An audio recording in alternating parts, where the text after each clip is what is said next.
Hello friends, मैं पीयूष दीक्षित आप सभी का स्वागत करता हूं एक बार फिर अपने YouTube channel PD study centre पर। फ्रेंड्स, आज की जो हमारी वीडियो है वो है सिंपल फ्यूचर पर। सिंपल फ्यूचर में हम जैसे आपने पिछली वीडियो में सिंपल पास्ट और सिंपल प्रेजेंट में देखा है, उसी तरह आज हम सिंपल फ्यूचर को भी समझेंगे। देखते हैं कि सिंपल फ्यूचर के सेंटेंसों को हम किस तरह से बनाते हैं और किस तरह का उसका स्ट्रक्चर होता है। ये बात तो आप पिछली वीडियो में जान ही चुके हैं कि सिंपल के जितने भी सेंटेंसेस होते हैं उनमें कभी भी किसी भी क्रिया की बात नहीं होती, यानी कि वर्ब की बात नहीं होती। लेकिन आज भी जो आप वीडियो देखेंगे इसमें भी आप क्रिया या वर्ब के बारे में नहीं देखेंगे, क्योंकि सिंपल सेंटेंसों में वर्ब की बात नहीं होती, यानी किसी भी काम को करने की प्रक्रिया के बारे में बात नहीं होती।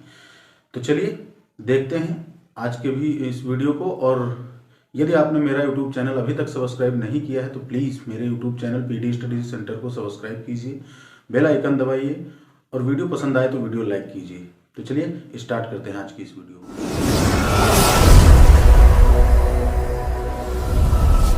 सिंपल सेंटेंसेस फ्यूचर के और कैटेगरी नंबर 1। अभी इसके आगे भी एक वीडियो आएगी, उसमें भी आप देखेंगे। तो फ्यूचर की कैटेगरी नंबर 1 के बारे में आज इस वीडियो में हम जानेंगे। इसमें जो मेन हेल्पिंग वर्ब या वर्ब आपके लीजिए प्रयोग होती है वो विल बी होती है, जिसका अर्थ होता है होगा, होगी, होंगे। ऐसे वर्डों के लिए हम इसका प्रयोग करते हैं। स्ट्रक्चर देख लीजिए। अफर्मेटिव सेंटेंसों में सबसे पहले सब्जेक्ट, फिर विल बी और फिर ऑब्जेक्ट। नेगेटिव में सबसे पहले सब्जेक्ट, फिर विल, फिर नॉट, फिर बी और फिर ऑब्जेक्ट। इंटेरोगेटिव में सबसे पहले विल, सब्जेक्ट, फिर बी, फिर ऑब्जेक्ट। नेगेटिव इंटेरोगेटिव में सबसे पहले विल, फिर सब्जेक्ट, फिर नॉट, फिर बी और फिर ऑब्जेक्ट। WH में सबसे पहले WH, फिर विल। WH मतलब व्हाट, वेयर, व्हेन, ये जो आप लोग लगाते हैं। तो WH, फिर विल, फिर सब्जेक्ट, फिर बी और फिर ऑब्जेक्ट। फिर WH नेगेटिव में WH सबसे पहले, फिर विल हेल्पिंग वर्ब, फिर सब्जेक्ट, फिर नॉट, फिर बी और फिर ऑब्जेक्ट। पहले कुछ विल की जगह पर आई और वी के साथ सेल का भी प्रयोग होता था, लेकिन अब जो है अब सेल का प्रयोग पूरी तरह से लगभग बंद हो गया है। इसलिए हम विल के साथ सेल का प्रयोग नहीं करेंगे, सिर्फ विल के माध्यम से सेंटेंसों को देखेंगे। सेल का प्रयोग अब बिल्कुल नहीं होता इसलिए। तो स्ट्रक्चर आप देख ही चुके हैं। अब सेंटेंसों को देखिए। वह कल कक्षा में होगा। यहां पर ये एक अफर्मेटिव सेंटेंस की बात हो रही है और स्ट्रक्चर के हिसाब से यदि आप सेंटेंस को देखेंगे तो सबसे पहले सब्जेक्ट अफर्मेटिव सेंटेंस में तो वह ही लिखा गया, फिर विल बी यहां पर है, will be in the class tomorrow. आने वाले कल की बात हो रही, फ्यूचर की बात हो रही, इसलिए tomorrow.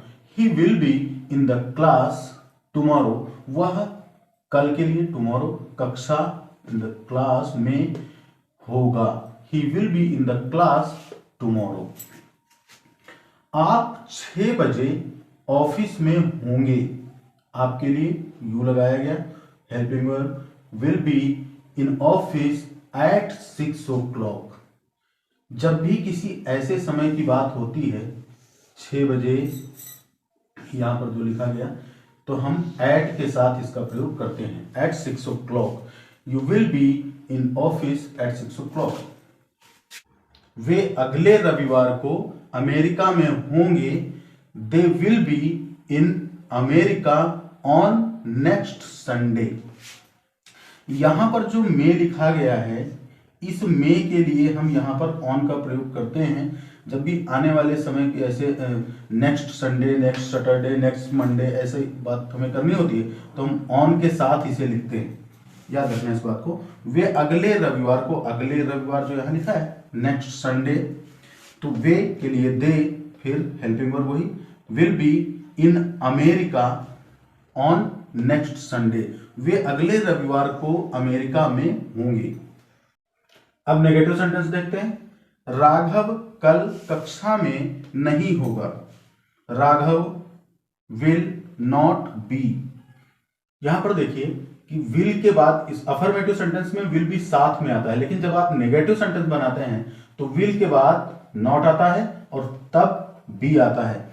Raghav will not be in the class tomorrow. Raghav will not तीसरे नंबर पर और फिर be in the class tomorrow. Raghav कल कक्षा में नहीं होगा। अब इंटेरोगेटिव, इंटेरोगेटिव में हम सबसे पहले क्या लिखेंगे? विल। कब? क्या जय कक्षा में होगा? विल जय, विल यहां पर सबसे पहले आ रहा है। विल, फिर सब्जेक्ट, तो जय हमारा सब्जेक्ट है, सब्जेक्ट लिख दिया गया। फिर बी और फिर object in the class. Will जय बी इन द क्लास? क्या जय कक्षा में होगा? अब नेगेटिव इंटेरोगेटिव, क्या कोमल कक्षा में नहीं होगी? विल कोमल, सबसे पहले विल, फिर subject, will Komal not be, यहां देखिए स्ट्रक्चर में नॉट बी, और फिर object in the class, not be in the class. Will Komal not be in the class? क्या कोमल कक्षा में नहीं होगी? अब WH का, कोमल मां के साथ कहां होगी? कोमल मां के साथ कहां होगी? तो इसके लिए सबसे पहले हम क्या लिखेंगे? WH जो हमारा है इसमें, तो हमारा WH में क्या है? कहां। तो उसके लिए क्या लिखा गया? वेयर। वेयर, फिर हेल्पिंग वर्ब विल, फिर सब्जेक्ट, फिर बी लिखा गया, देन ऑब्जेक्ट। तो विद मॉम या मदर आपको जो लिखना हो। तो where will Komal be with mom, यानी कि कोमल मां के साथ कहां होगी। अब इसे देखिए, सगुन अपने पिताजी के साथ कब नहीं होगी? WH का नेगेटिव सेंटेंस, तो सबसे पहले WH लिखा है, तो यहां कब के लिए हमने क्या प्रयोग किया? व्हेन। WH हमारा हो गया। अब उसके बाद विल सब्जेक्ट, तो सब्जेक्ट इस सेंटेंस का क्या है? सगुन, तो यहां सगुन लिखा गया।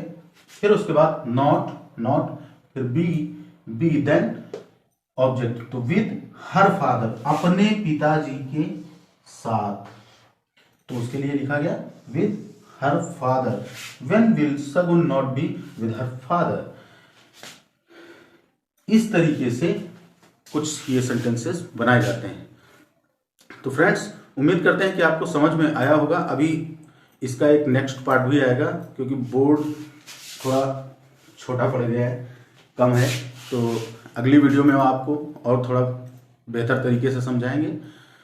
यदि वीडियो समझ में आई हो और पसंद आई हो तो प्लीज़ वीडियो को लाइक कीजिएगा। चैनल यदि मेरा सब्सक्राइब ना किया हो तो प्लीज़ मेरे YouTube channel PD study centre को सब्सक्राइब कीजिएगा, बेल आइकन दबाइएगा। फिर मिलते हैं नेक्स्ट वीडियो में, तब तक के लिए goodbye and take care.